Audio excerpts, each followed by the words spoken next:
I've just got off the phone. My ex, for the third time this week, tells me she's going to kill herself. Kiri, in franticness and being the sensitive soul that he is, takes this to heart. He never realised 3 years later that was just an emotional blackmail and she was never going to do such a thing. But Kiri at that time didn't know that, and he was very worried, and he tried his best to talk to her and say, listen, I'm here for you. You don't need to kill yourself. Like, everything will be okay.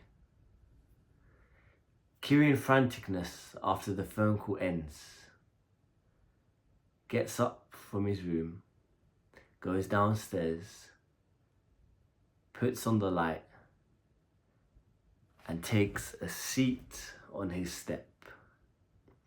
He puts his head in his hands, contemplating his current life, and looks up.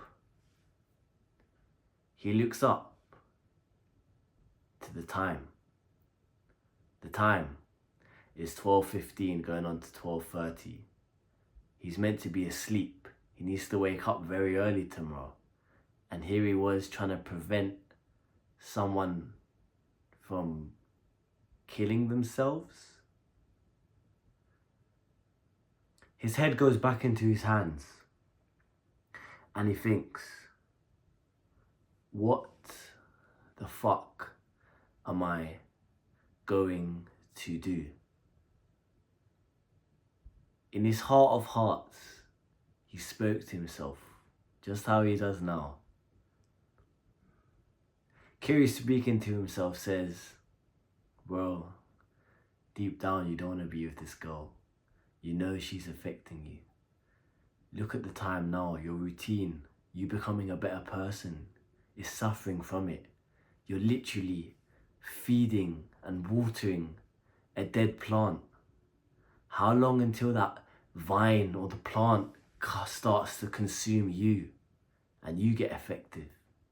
Just like the fruit when the mold passes on to the next. You know this is not the right thing for you. But yet, you still wanted to be with her. Kiri deep down knew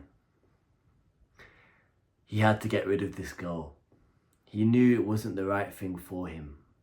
He knew there was no future with someone who was mentally ill. But he felt bad. He had this sinking feeling inside of him that if he left her, she would kill herself.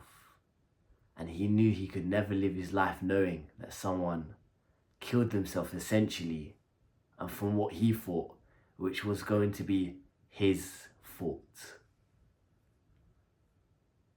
Kiri was simply scared to break up with her. I'll cut a long story short. I'll save you months, years of your life. We know as humans, you like that story?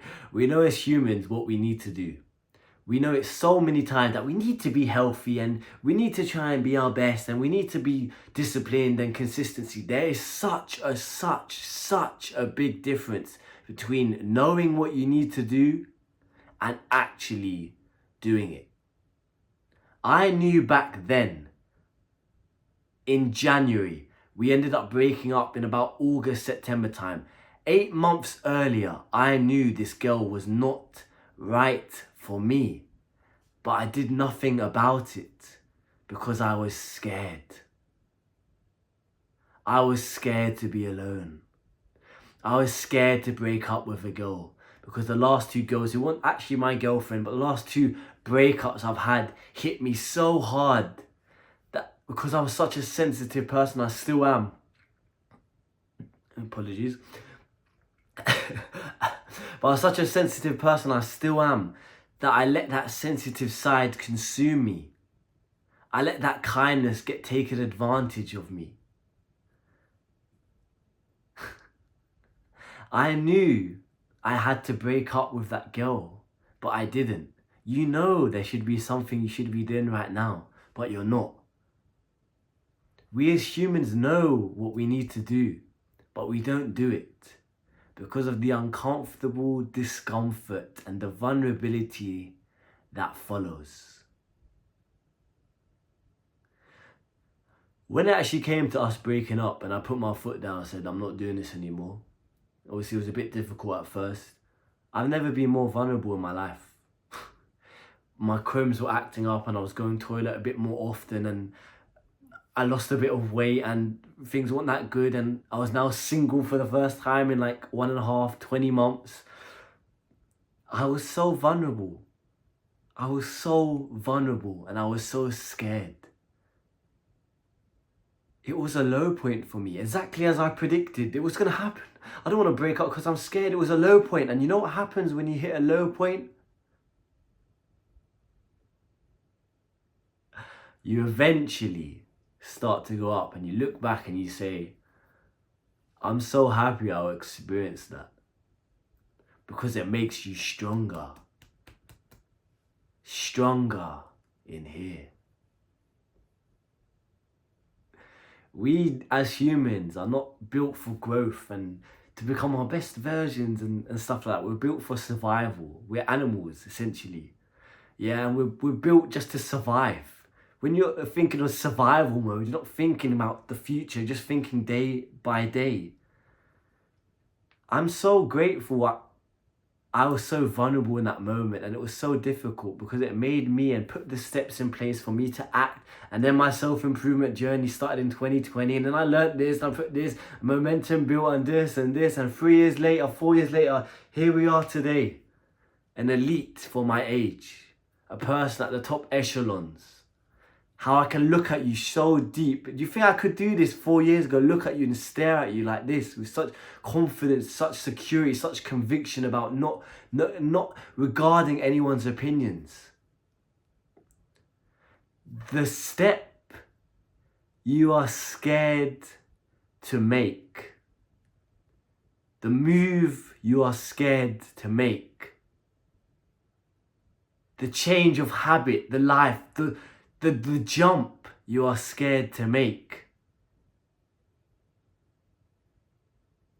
is the move you need to make to get the better life you've always envisioned. I can't imagine being with that girl now. I would have been. And towards the end of the relationship, it did affect me. It did, after all those months and seeing her 6 times a week, every single week, over months. The same shit. I'm gonna kill myself, Kiri. I'm gonna kill myself. I can't do this. I need it. I realized at the end, I did the right thing. And I had to cut her off to save myself. Because as I said with the fruit analogy, the mold was slowly coming onto me. It was so difficult. It was scary. I was so vulnerable.